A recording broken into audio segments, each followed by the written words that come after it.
They were running a story about Ken Paxton almost every day, and we couldn't say anything. And I didn't want to get crosswise with the lieutenant governor by, having to show up there and say, well, I was only responding to this bullshit. So I'm like, well, part of this is a political trial. I think after the first two witnesses, case was over. Ready to roll? Yep. All right. Real Texan. Why should this matter to real Texans?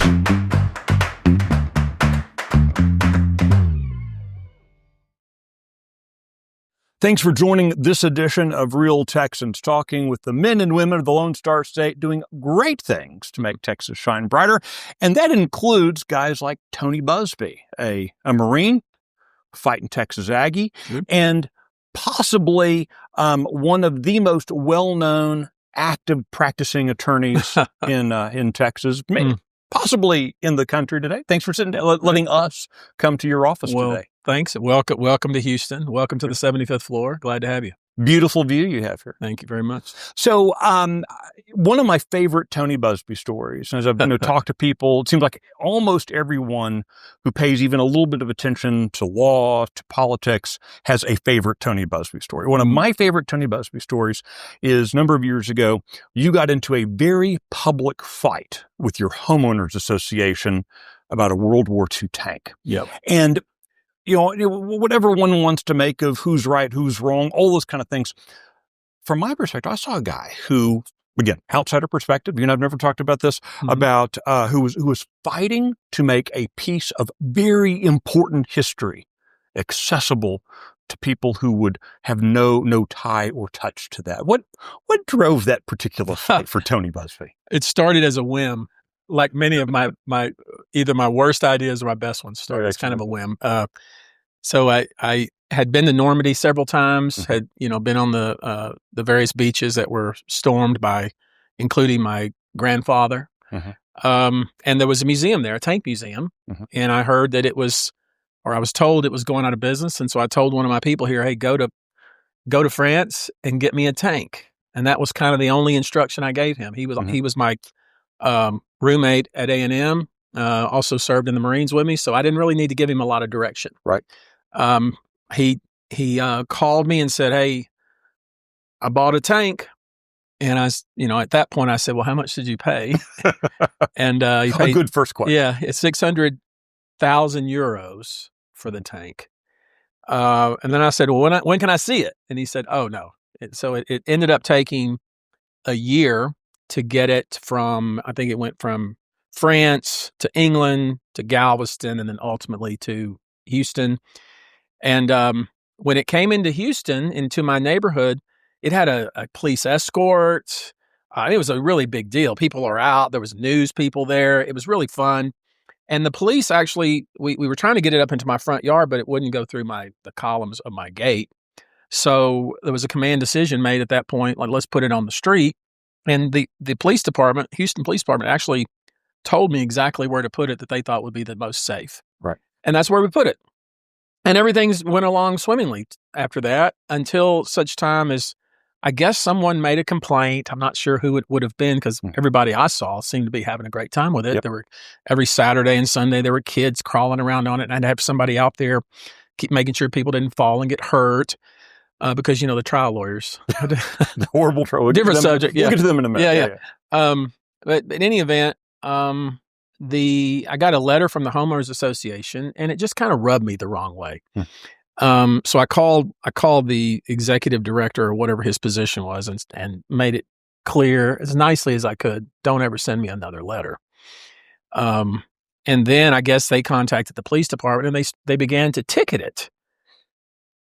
And, I thought that was interesting considering it's not a registered vehicle and there's not even a registered owner. They're just ticketing a piece of steel parked out there on the street. And that I think it kind of got blown out of proportion. Being the person that I am, I went out and put a placard on it that says, please keep ticketing this. I went on TV and said, you can ticket it, but you can't tow it. And the only time it's ever going to move is when I choose to. So it kind of got blown out of, the Texas Monthly wanted to make a story about it, the Chronicle and all the papers, but But the bottom line is it was just something we did for fun. And the only reason I brought it to Houston was because a lot of my friends wanted to see it before it went to my ranch. We got it out to my ranch, and I ran over 3 or 4 cars. And I probably was not completely sober when I was doing that. And I remember having one of those moments. I don't drink anymore, but at the time I was a heavy drinker, and I remember having one of those moments of clarity, like, okay, that self-talk, like, you probably need to get rid of this tank. Somebody's going to get hurt, So then I donated it to the museum in College Station. Right. And then I learned years later, I think their director said that he had checked with me, but he really didn't. But I didn't care. They sold it, and I think they got $600,000 for it. So the complete evolution of the tank, it went from landing at Normandy, the museum, River Oaks, Northeast Texas, College Station, and who knows where it is now. Let's talk about Northeast Texas for a second. Yeah. You're raised in Atlanta, about as close as you can get to Arkansas while still being in Texas. Yeah. Your background does not necessarily scream a guy who's going to set the world on fire illegally. Yeah. But yet, I heard you at one point make reference to you had the perfect background for a trial lawyer. Mm-hmm. Explain that to me. Well, I think the best trial lawyers are running from something, and they are, they have a chip on their shoulder. Mm-hmm. A really, I would say it's an inflated sense of justice, because the long hours that you have to put in to get good in this business, pretty much like any business, you have to have some sort of passion for it. Right. And, just the way I was raised, I was very attuned to slights, and probably good politicians are like that too, I guess. But, I grew up very poor, hard scrabble. Your dad was a union meat cutter? Union meat cutter. And, we didn't have a lot of money, but we had a lot of meat. Mm-hmm. And we hunted and fished and gardened and had animals. And my mother drove the school bus and worked in the cafeteria. And I didn't know the name of a lawyer, much less know a lawyer. And I was planning on enlisting in the military. That was really my, kind of my route to get out of Atlanta, Texas. Cass County, Texas is, it's in the Arklatex, as you mentioned, near Louisiana and Arkansas. And I mean, there's not a lot there for somebody who's ambitious, and there's not a lot there even to make a living. It's hard there. Most people who are making a fair living are working at the paper mill, which is an hour drive, or working at the Cooper Tire, building tires. And I didn't want to do that. And I didn't want to cut meat. And I didn't want to work for the highway department. I didn't know exactly what I wanted to do, but I knew I wanted to get out of there. Right. But then there was this local gentleman who was class of 1958. Mm-hmm. Who was the head of the local electric co-op, and he had seen me play football, and he was taken by that. He was impressed by that. He thought I had a lot of spunk. He called my mother and said, "I'd like to take your boy to see an A&M football game. I think he'd really enjoy it." And I think I was 16 or 17, and he was in his 60s. And nowadays, if somebody did that, we'd call the police. Call DPS. Yeah. There's a sexual offender on the loose, but. He had nothing but sincere intentions of he thought it would benefit me, and he took me to an A&M Arkansas game at College Station. He took me around the Corps dorms. I watched the Corps of Cadets form up. Mm-hmm. I watched them march in. I watched a football game I'd never seen. I mean, this whole thing was like, for me, in that point in my life, it was like, oh my God, this is the most amazing thing I've ever seen, right. And I was sold. So I got back to my little town, and I started hustling around trying to figure out how am I going to get to Texas A&M, and finally figured out that I could apply for an ROTC scholarship. And when I did that, and I finally connected with A&M, they made everything easy for me. Because at that time, for sure, A&M was, a lot of farm people, a lot of people mm-hmm. from a lot more rural people who, UT was the more city folks, you Right. know, A&M was the more farm oriented type people. I know we're only talking about 35 years ago, but I got there and it really changed my life because I had never competed in that way against people my own age, my real peers. I figured out that, you know, I actually had some talent in leading people and speaking to people and persuading people, and decided to change my NROTC scholarship to Marines, and went into the Marines. And it just so happened is when I was graduated in 1990, Saddam Hussein had just invaded Kuwait. Right. So the timing of it was, you know, I was able to, probably the reason I didn't go to flight school, I chose the infantry instead so I could get into the field, and met my platoon in the Persian Gulf on a vessel. We thought we were going to do this, you know, massive land invasion or beach assault. Turned out it wasn't like that. You know, the war was over pretty much as soon as it started, but we were ready. And sometime during that time frame, after 2 deployments, I decided that, you know, I want to do something different. And I'd been exposed to a lot of different people. I'd read a lot of books. I wanted to be in Texas. I wanted to come back to Texas. I didn't know that there was a Hazelwood Act. I'd never heard of it. So I applied to law school, got into here at Houston, and there were a lot of veterans that were coming out of the military from Desert Storm. And I just so happened to be talking to one of them, and he said, "I'm going over to the administrator's office to get my Hazelwood." I said, what are you talking about? And he said, "Oh yeah, you may qualify as well. You know, you get free tuition to any state school."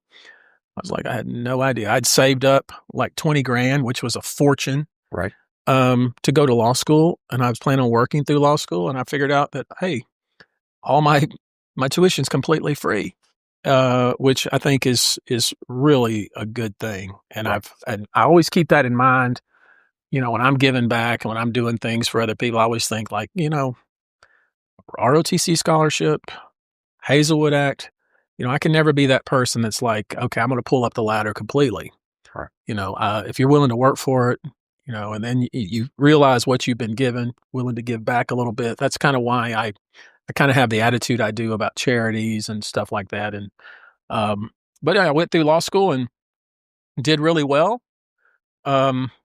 Was working in that green building over there as a young associate, working for a large law firm. And like always, you know, I figured out that, you know, I this is not really what I want to do.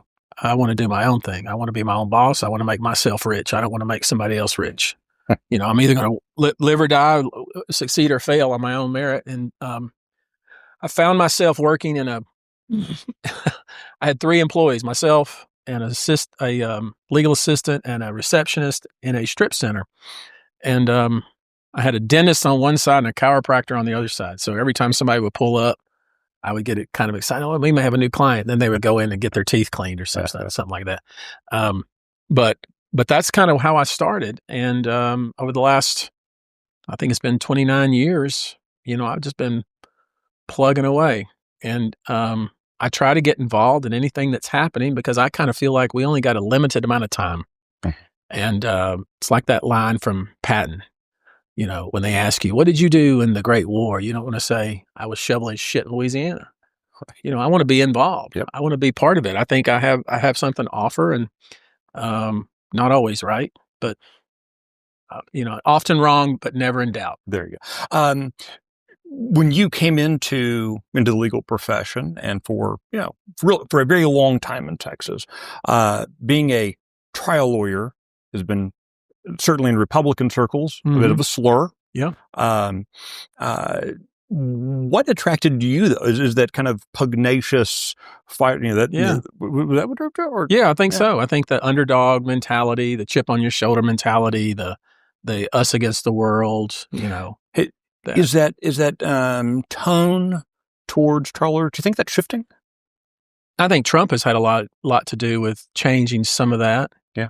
I think that, you know, the Republican Party in Texas, because it's been the ruling party for so long. Right.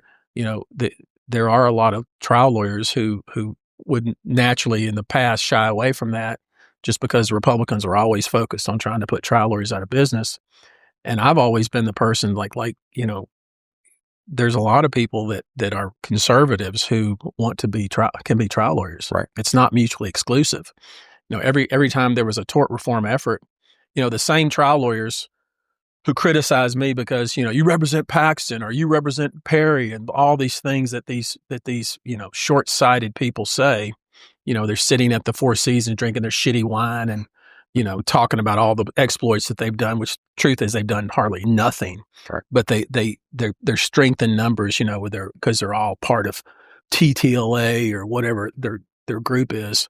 They're the same people who, when there's a tort reform effort in the legislature, like the last time around, they're burning up my phone. Hey, who can you call? Who can you call? And a lot of times, legislators are just operating on the information they have. And if you're just going to attack them incessantly instead of providing them good information, what do you expect them to do? Right. I mean, Rick Perry is the perfect example. We always joke that he spent 14 years of his life trying to put me out of business, and then we became best friends. Yeah. I was carrying him around in Iowa when he was running for president the first time, and my plane broke down. And I said, "You know what, Governor? Had you not tried to put me out of business for 14 years, I probably would have a better plane than this. So now you got to drive." But he kind of came around on that. I mean, obviously there's bad trial lawyers. There's maybe too many trial lawyers. Maybe there are frivolous cases. Maybe there are. I don't know. But they're not all frivolous. They're not all bad. Well, and in fact, we've seen the legislature over these past couple of cycles changes in law that giving civil rights of action, where rather than counting on a DA and the government to prosecute, now letting citizens kind of be their own, which really is the essence. You need a trial lawyer to do that. It's the essence of Texas. Yeah. I mean, that is the essence. Let people solve their disputes. We have courts. Let them do that. Why do we automatically not trust the court system to do the right thing? Why do we automatically think that there's some slick talking trial lawyers who are going to pull the wool over everybody's eyes? I got more faith in people than that. That rarely happens. I can talk slick as the best of them, and that rarely happens. I mean, I'm never. It's always, to me, always. I know what I'm trying to do, and at the end of the day, when the jury makes its decision, it's always like, okay, I understand that they were more reasoned. They were independent. They were objective. They take their job seriously. We don't need somebody putting their finger on the scale to think they're going to change things that way. I mean, we claim to be, especially as Texans, we're independent, ruggedly independent. We're clear-minded. We make decisions. We let the chips fall where they may. But then, that particular, that one area of our business, we have a heavy lobby that's trying to influence things. And I mean, I've been around for a long time. I remember all the billboards, Citizens Against Lawsuit Reviews and all that. Right. And, I would spend half of the time when I was doing jury selection talking about billboards and jackpot and justice and all these other things that have been put in people's minds. And so I'm glad to see that there are more Republican trial lawyers. I'm glad to see. I think that's a healthy thing. I can tell you, good trial lawyers, we're against frivolous cases more so than maybe the average citizen, because we know how it hurts our business and clogs up the courts. You eventually moved out of the strip center with the dentist on one side, in part because of the kind of cases you took on. Yeah, I think a lot of folks you fight against British Petroleum. Most recently, of course, the horrific situation in New York with Sean Combs representing victims there. But then you've got some political cases. You mentioned Rick Perry, Ken Paxton, and a lot of these things we know you for. You're the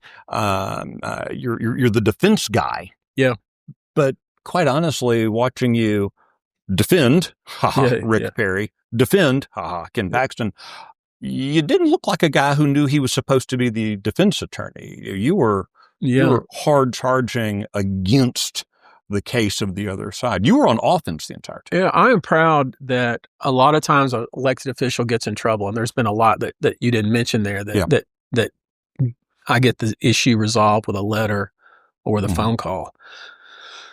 The last issue, as an example, is more of this lawfare that I'm sure you're well aware of, trying to take out the sheriff of Galveston County because they couldn't beat him. They couldn't beat him in the election, and I think I've gotten that one resolved.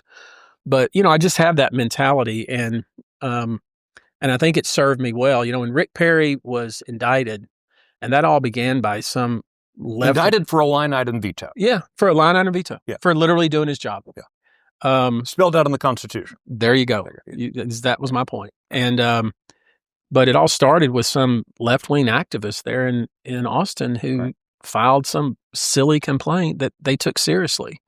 And then the entire Travis County DA's office recused itself. And most of the judges in Travis County recused themselves. And then they have the administrative judge has this complaint against Rick Perry and doesn't know what to do with it, sends it to Bexar County. And the judge in Bexar County takes, whoa, look at this. And then appoints one of his former buddies to be the special prosecutor. And then away we go. And, as they say, you can indict a ham sandwich, and it's really up to the prosecutor.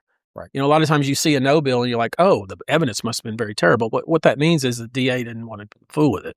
Right. So, she's getting or he's getting somebody to bless their decision.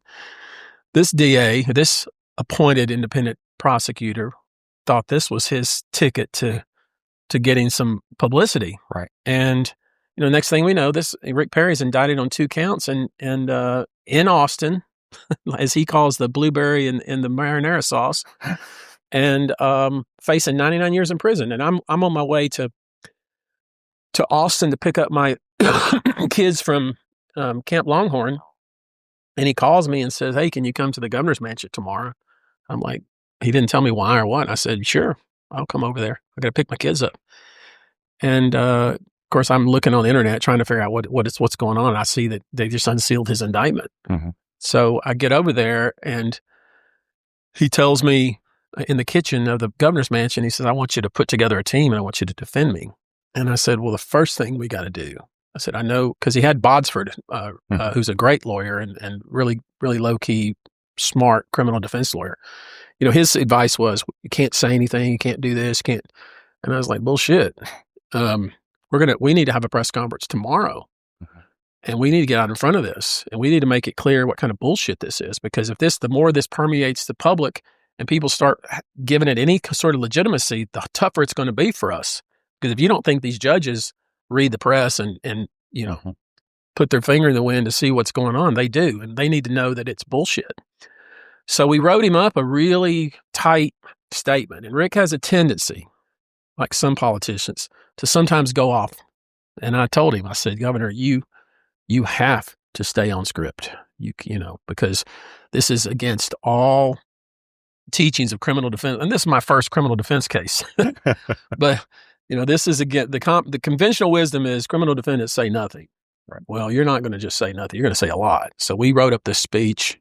Jeff Miller, you may remember him, really, really smart, solid political consultant. And Rick delivered it with great verve and grace. And I think that started to turn the tide. And then we, with Jeff's help, and Jeff did most of the heavy lifting, put together a team of national lawyers. And I added Tom Phillips from Baker Botts, kind of a local flair. And we gave a press conference where each of us said basically the same thing. This is a bunch of bullshit. And then I think we even got Dershowitz to weigh in to say that it was complete baloney. And then I think the press conference where I played video of the DA spitting or trying to spit at the cops and the spit mask she was wearing, I think that kind of turned the tide. But then we had this judge, and he was scared of his own shadow, and I couldn't get him to dismiss the case for anything. And he kept telling me, he was like, "Look, we can do these meetings in chambers. We don't have to." I said, No. "Well, you don't have to bring your client." "No, yes, I'm bringing my client," because he hated all the fanfare. Yeah. But I think the coolest thing we did and the smartest thing we did was when he had to go in to get booked. And you got to think this is like historical. I've been around long enough, and I've meditated enough, and I'm introspective enough to take a step back from a situation and say, "Wow, this is cool." I had the same kind of thought when I did the Paxton trial. Like, step back, wow. So here we are in the governor's mansion, and I'm helping him pick out his tie and what color we wanted. Hair perfect. He's a good-looking man anyway, but he had everything just perfect. Mm-hmm. And then we walked from the governor's mansion down to the courthouse, right, and go like up there. A parade. Yeah, like it was a parade, and got him booked, and got his mug shot. And we didn't make any. We were like, you can release the mug shot, absolutely, right now you can do it. It was released even before we left the courthouse, right. and it was beautiful. Yeah. And so, it was a campaign picture. Yeah, yes, it was. You couldn't have done it any better. I mean, and people talk about Trump. I could have gone to the J.C. Penney photo studio and gotten exactly. We're in the same time frame because I used to do that. But then we had a rally right out in front of the courthouse, and then we went and had ice cream. Mm-hmm. So that all, of course, I would. I told Rick, I was like, selfishly, I would love to try this case. Right. But for your sake, we need to get it dismissed because, who knows what'll happen in a Travis County jury. You don't want a conviction and then get saved by the appellate court. We just need to get this knocked out. But that was, we were in the trenches, he and I together for a long time, and he would call me. He's like, hey, and I said, like, we got it. Just bide your time. We're gonna get through this, and we had to take it all the way up to the Court of Criminal Appeals. Mm-hmm. But by that point, no one took it seriously, right? And I think that heavy lifting we did at the front of it is probably what made it easier for the judges to do the right thing. Because I think every judge that saw it knew what the right thing to do was. But just because it's the right thing doesn't mean people can easily do the right thing. You have to make it easy to do the right thing. Yeah. And so that's the job of a good lawyer. That's what I was trying to do for him. So that we did that. And then, so fast forward several years, I never knew Ken Paxton. Mm-hmm. I think I'd met him at a football game, at an A&M football game. But I wasn't friends with him like I was with Perry. I'd known Perry because I had helped him in his debate prep. Mm-hmm. Don't want to talk too much about that. I was his debate coach. You're the one who didn't remember the names. Yeah. I couldn't remember the Department of Energy. Anyway, but I got a text from somebody who had texted somebody I was like, I'm easy to find. You can just call me. But you know how politics is. Do you know this person? And so I got a text, and I told him the same thing that I said when I got that kind of entree to help Rick in his election. I said, if he calls me and asks me, I'll do it. Mm-hmm. I mean, that's all he has to do. Just call me on the phone and ask me. So Ken called me and said, hey, we're having a meeting. He didn't really say what my role was. He said, but we're having a meeting of our team in right outside of Dallas, I think, in the city where Bitch Little is. I forget the name of that city, but Frisco, I think. Yeah, something like that. And I said, okay. So we go out there, and of course, it was a big conference room, lawyers, bunch of lawyers, political consultants. Everybody has an opinion. There were people on the conference call from New York and DC, and everybody, has. It's typical. Everybody's jockeying for position, and everybody wants to be in charge, and everybody wants to be heard. And I'm just sitting listening to this. I've found over the years that the best thing to do is shut up and just listen. Hmm. And so at some point, after everybody's kind of talked themselves out, and Ken's just listening as well, they're trying to do the calculus of what senators they have and what senators they don't, and all this kind of stuff. And they go around the room, and everybody makes their final little whatever. And so they finally get to me last. And Ken says, so what do you think? And I said, I don't know what our strategy is going to be, but one thing I do know is you can't do it by committee. You need to pick one person to be in charge, and then that person can come up with a plan, decide who you want involved in this. And Mitch Little is almost like it was coordinated, but it wasn't, because I didn't know Mitch Little from Adam. I didn't know him at all. I came to know him very well, came to know he's super smart, came to really like him as a really close friend, but at the time didn't know him at all. And he said, Tony, I think it should be you. And then Paxton said, I agree, I think it should be you. And of course, you could see everybody's face, like, like air came out of them. And then I said, well, you can hang up on the people from New York and D.C. They ain't going to be involved in this. They just hung up on them right there. So I love that. And that's kind of how that all started. And then, I was reading the impeachment articles on the plane flying over there. I mean, I'd heard about it, but I wasn't paying any attention to it. Right. And I quickly realized that there is no way they can prosecute this. I mean, even when the judge took out 3 or 4 of the articles and made it 16 or whatever it was, that's impossible.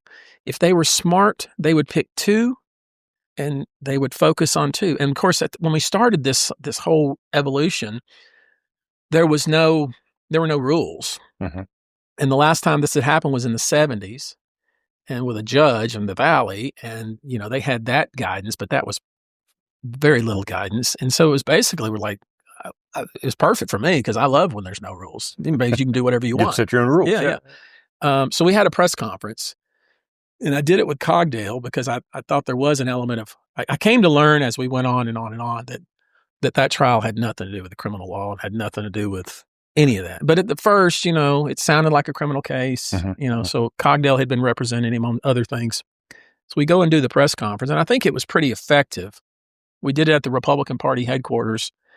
I think it was effective enough that shortly thereafter, Dan Patrick issued a gag order. So I'm like, well, shit, part of this is a political trial. I kept saying it wasn't, but I knew it was a political trial. And you're basically hamstringing me, the people on that committee and a lot of those legislators who were really gunning for Ken, they had direct entree to the Texas Tribune and the Dallas Morning News. That woman from the Dallas Morning News, she had it in for Ken Paxton and the Texas Tribune. And, so they could say, oh, we're not saying anything. And their message was getting out. They were running a story about Ken Paxton almost every day. Right. And we couldn't say anything. And I didn't want to get crosswise with the lieutenant governor by, having to show up there and say, well, I was only responding to this bullshit, so I couldn't say anything. I would try to say, yeah, I can't say anything. But if I were to say something, I would say, I tried that for a little while. And, we wanted to have some influence on the rules. Of course, then we figured out that the lady that's running for AG here in Houston. Sarah Huffman? Yeah. She didn't like Ken. She was on that committee. And we knew we weren't going to get any rules that would help us. I think they wrote the rules thinking they would hurt us. They turned out writing the rules that actually helped us. But we weren't going to get any help there because we knew she was on that committee and we knew she wanted to be AG. It's not been a secret that she wanted to be AG. So we waited for the rules. We kept sending letters, trying to influence the rules, making the letters public, trying to influence the rules. We finally get the rules. And nobody knew what this was going to be like. I mean, they were producing, there for a while, they were producing 10 boxes of documents a day, which is literally impossible for me. I can't put my eyes on 10 boxes of documents a day and also get ready for the case. They produced average of 12 boxes of documents a day throughout the trial to the last day of trial. The last day of trial, they produced 10 boxes of documents that had answers to a bunch of subpoenas, and they were trying to put in evidence literally up to the last day of trial. That's how this thing was. And a couple of things that I took from that was Dan Patrick did a great, great job. He never, that soliloquy he gave at the end where he blasted all those folks, that was totally came from left field. I had no idea that he felt that way. I really didn't. He never let on that, what side he was on. He was absolutely fair. He got to the point where he didn't use his judge anymore. I think he figured out that, what to do. I found that fun. But walking into that Senate with with the AG as a client, with the lieutenant governor as the judge, with a judge from the Fifth Circuit state court as his advisor, and with all those state reps over there, like a little beehive over there trying to figure out how they're going to try to beat us. Right. And then 31 senators behind us, literally like as close to that window to me, right behind me. That was historical. There's a couple of times, I'd like just would like looking at this and I'm like, wow, boy, you come a long way from Queen City, Texas. But it was a good time. And I think after the first two witnesses, I think when I cross-examined Mateer, the first assistant, and when Mitch cross-examined that other young man, case was over. Right. And I don't think they ever figured out, I don't think people on our team figured this out, but I know the other side never figured out who their audience was. I think they were hyper-focused on the jury, that's how it typically would be in a trial. But this wasn't that. I was hyper-focused on people on Twitter, activists, people that were talking. Who the jury listens to. Yes. Yeah. That was the influence. I wasn't influencing these people. I was influencing the greater stratosphere of people that were going to influence these people. Right. When they go back to their office, they get their phone at the end of the day, and it's full of texts from all kinds of activists. Some of these activists, they don't carry a lot of sway, but they're very vocal, right? And there's a lot of them, and they brought it home. And but I saw the first when there were 16. They had to vote. You remember this? They voted 16 times. Right. I mean, it was like, wow, this is when the prosecution, not to dwell too much on this any more than necessary, but when the prosecution accidentally arrested the case, what went through your mind? It was just, look, I've been dealing with Rusty Hardin for a long, long time. And it really was of no significance that he made that mistake. But I just made a big deal out of it just because it was him. It really was of no significance. I mean, it was. This is one of those whim things you mentioned earlier. No, it just was. It was like, did he just do that? Well, I want to make him look stupid, and I didn't have to do that. And maybe if I were a better Christian, I wouldn't have done that. And I had to pray about that, like, why did you do that? You didn't need to do that. You didn't have to do that to that poor guy. But what could I do? You have to vigorously defend your client. We were in the moment, and it was one of those moments. And, you can't, I talk to my people all the time about looking for opportunity and seizing it. And that was one of those times and made something that was completely a non-issue into something that, got the Twitter sphere going again. That, they screwed up, blah, blah, blah, but, the lawyers in the room knew that it was of no significance. Yeah. I want to shift gears for a second. You spent a term on the Board of Regents at Texas A&M, kind of in the early days of the higher education reform movement. Yeah. Certainly that has picked up steam a lot in the past 10 years. Yeah. Looking at your time on the Board of Regents, tell me about where, if Tony Buzbee were to suddenly, appear like Mephistopheles on the Board of Regents of an institution of higher education, what questions would you be asking? What would you wanting to be see? I would like to do it again, Governor. I would love to do it again. I would do it at U of H or at A&M. Just, okay. Yeah. You said I could talk to that camera. Yes, sir. Okay. Yes, sir. I learned a lot on the board. There's a reason it's a 6-year term. Because it takes you a long time, right? Especially the A&M system is such an unwieldy thing. We're talking now it's 12 universities, 7 or 8 state agencies. A lot of people don't know that A&M system, these 9 board members are managing state agencies in addition to 12 universities. And if I were to, and I think I've offered this kind of input before, I would have more meetings. I know I'm an anti-meeting guy, but for something like that, there should be more than 4 meetings. There should not be a hefty consent agenda. A lot of things that are very critical to the direction of the entire system are in the consent agenda, and it's you vote en masse. And with all due respect to most of the regents, rarely do they read thoroughly their packets. Right. And it may be set up that way so they can't. They come in maybe on a Wednesday. There may be a few hearings. Thursday, like budget things, and then they do their votes on Friday.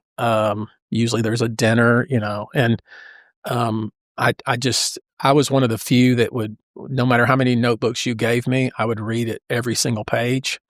And I would sometimes, because even before I got there, they put all the decisions on tenure on the consent agenda. Okay. And you think about it, the decisions on tenure are, for the universities themselves, are really what's going to drive the culture of that university. Right. That's really going to drive it, because we can talk about all the things, Aggies don't lie, steal, and cheaters steal, and all that kind of stuff. And we're conservative, and we're this, and we're that. But in that classroom, what's being told to those students, that's really what's shaping those kids. Right. And there's a premature of being, you're a professor, you're a full professor, you have tenure, it's hard to get rid of you, and you're just telling these students whatever, and it's not being monitored. And sometimes it is being monitored by somebody who has the same point of view as a professor. And so there would be times we'd be like at a maybe having a dinner or something, and we're getting ready to vote the next day and do our formal meeting. And I would say, did you see that professor? Do you see her CV and some of the things that she's written? And I just get literally blank stare. What are you talking about? We vote on tenure? Seriously. And I was like, yeah, we're voting as a group. We're approving tenure to about 150 professors. And they have in the packet, they don't have any of their, of course, their bibliography is attached, but you can't tell from the title. Unless you're really paying attention. Right. Where they're coming from or what their passion is. But there's some of that stuff just jumps, if your resume shows that you're really left-wing crazy, then you're probably really, really, really left-wing crazy, right? Right. Because, but that was concerning. And there's really no way, at least the way the A&M board is set up, and I'm going to assume that they all talk to one another and they kind of do things the same way. So I think there should be a lot more attention given to tenure, and maybe an extra day to even discuss it, because it's that important. And it's certainly more important than a consent item where you vote one time on 50 different items on the agenda. That's one thing. Second thing was, Sharp, to his credit, John Sharp was very smart and very wily. And, somebody like me, he really wanted to sideline. And I'm not criticizing, because if I were him, I'd want to sideline me too. But he used to call, he would call the day before the meeting, and he would say, Tony, is there anything that you want to discuss? Any issues you had on the agenda and in your packet? And I would always say, well, we'll discuss it at the meeting. Well, he hated that, because he did not want me with 500 people and then live streamed going off on a tangent, which I typically would do. Right.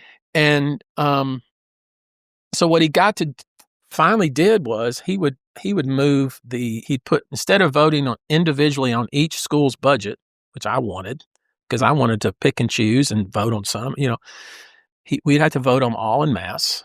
Right. So you approve Prairie View's budget, you approve everybody's budget. And he did the same thing with the capital plan. We had a 5-year capital plan, which was amended every meeting. And I kept saying, Quite the plan. This sounds like a willy-nilly plan. Doesn't sound like a 5-year plan in advance of how we're going to spend our money on buildings and so forth. That never changed. And it was always like, well, we just got this money from this source, so we need to amend the cap. And I was like, well, wait a minute. A plan, you have a plan. You don't amend the plan because you had a shortfall, or you have a plan. You plan for all that. Never worked. They got to where used to the individual presidents of each university would make a presentation on their capital plan, and I would get to ask them questions, and I would ask them questions, and I would twist them up, as you might expect, and all of a sudden they would say, I really don't need that building. Not worth it. Like, we don't want the building. Or there was the the president of Prairie View one time. He was asking for, they were all asking for a 4% increase of something. Somebody had told him this is what, And I started asking him questions. Finally, I said, George, you really don't need that, do you? And he goes, no, Regent Buzbee, I really don't. But there's no way to vote against it. And I just said, you put me in a position to vote against the entire system budget. Right. Because we just had a president just testified that he doesn't need the raise and the increase in his budget so there's, I guess that's a lot of information without really an answer, but I really believe that the people that are put on those boards, they're looked at as a plum, and it is a plum. I mean, you're treated like royalty on the campus of a place where you used to be a student, right, where you used to be a number. Now all of a sudden you're the king. You get an all access pass. You can walk anywhere you want. You get a golf cart. You can go anywhere you want. If you want to hang out with Reveille, your friends, so hey, bring Reveille over here. You can go out on the field during the football games. When you show up at, I used to go clandestinely to the various schools and just show up, because if you told them you were coming, they would have the band out there. I mean, they would make a big production of it, and you wouldn't really see what was happening. So I would just show up and then, watch people scramble. But so it's a great plum. And yes, it is, you're a huge supporter of the governor. You agree with the governor's agenda. You're put on the board. I think, I think that it's not taken with the seriousness it needs. Am I suggesting bureaucrats? No, God, no. But I am suggesting putting people on there that understand that you're really deciding the future of this system. And for the A&M and the UT systems, that is higher education in the state of Texas. And I think a lot of people that get on those boards are more just like, hey, look at me, I'm on the board, and not like, okay, now's where the heavy lifting starts. Because if you don't do that, I mean, it's going to be run by the chancellor and a bunch of presidents and deans. That there is a whole ecosphere of a world that we don't even know or understand in higher education that is grooming our children. I was talking to my son who just graduated from Ole Miss. It's the same thing there. He was telling me, I was like, you don't see, he's like, oh yeah, every one of my professors is liberal. Everyone has some agenda, some passion that they pushing us. And at least my son is at least smart enough to see it coming, understand that that's possible. I'm not suggesting to keep people away from various point of views. I'm just suggesting that make sure that there's a complete picture painted. And I just think that people, we don't do enough inspection of people we grant tenure to. And once you give tenure, it's hard to get rid of a professor. Is Texas A&M worth fighting for? Is UT worth fighting for? Is Tech? I always said I can't speak for Tech. I don't know if it's worth fighting for. I'm kidding. I'm joking. My friend, the Red Raiders in Houston are going to be very. That's Tony Buzbee saying that. My friend Gary Peterson, who I know, he and a couple other friends of mine have done their damnedest to build that Texas Tech football team. So I better not say much about him since he's a neighbor. But yeah, I mean, Texas A&M is one of the good things about Texas. Let's be clear. That's one of the good things. I used to say it all the time in the board meetings. You know what, guys, look around. I mean, this is one of the good things. I mean, for me, it created me. It drove me. It launched me. And I think a lot of those people that are on the boards feel the same way. That's why they're proud to serve on those boards. And yeah, it's worth fighting for. And, we were always very particular about, well, we don't want to interfere with teachers and what they teach and intellectual freedom and all these things they talk about. But on the other hand, you do have a responsibility and obligation to make sure that we're putting people in front of our students who are speaking truth. I mean, at least speaking truth, and don't have some weird ass agenda that they're just pushing because it's something that's important to them. This last controversy that went on, It's shocking that happens at Texas A&M, Mm-hmm. supposedly the most conservative place in Texas. Well, it's not. Newsflash. It's not. There's no. I would suggest that I don't care what school it is across the country. There's an element of that that goes on. I mean, it's something that when I was on the board, Rick Perry I would get missives all the time. Have you seen this? What about this? And it was this same kind of stuff. Right. And I would ask the question, and it was basically the answer would be, "Oh, we can't interfere with professors and their that professor has tenure." And I was like, "Well, how did that professor get tenure?" And we can't. They have a freedom of speech and freedom of all this. And I said, "I'm not so sure." Do the taxpayers not have a freedom not to fund it? That was my position, but it's been going on. I mean, this latest controversy is just a small flashpoint of this stuff's been going on for a long, long time. Well, before we end, being an attorney, being a successful trial attorney, the things we've engaged in, it takes a toll. It can be brutal. What advice would you give to some, young fighting Texas Aggie, someone thinking that they want to pursue law, they want to do the kind of community engagement you've done? What kind of advice would you give them generally? I tell you what I tell people is if you go through your life seeking external validation, you're always going to be unhappy. And if your happiness depends on people's opinion of you, you're going to be unhappy because you may be riding high one day and everybody loves you. The next day you'll be in the ditch. And if you're like this all the time, you're not going to have a happy life. And so, I think people are all so focused on happiness instead of having peace, which is a much different thing. And,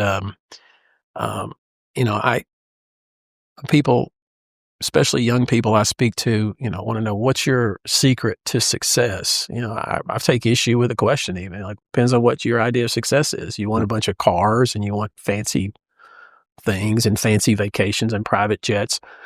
All that from the outside looking in probably looks pretty cool, but there's no happiness in any of that. It's just let's say you want to go man, I really don't feel happy here in Houston. So you jet off to the Caribbean. Well, you're going to be the same unhappy person there as you are here. Your happiness is going to be found inside of you. And the same thing with success. Success to me, it's taken me a long time to figure that out, is doing the kind of work I want to do with the people I want to do it with, for the people I want to do it with. That's really it.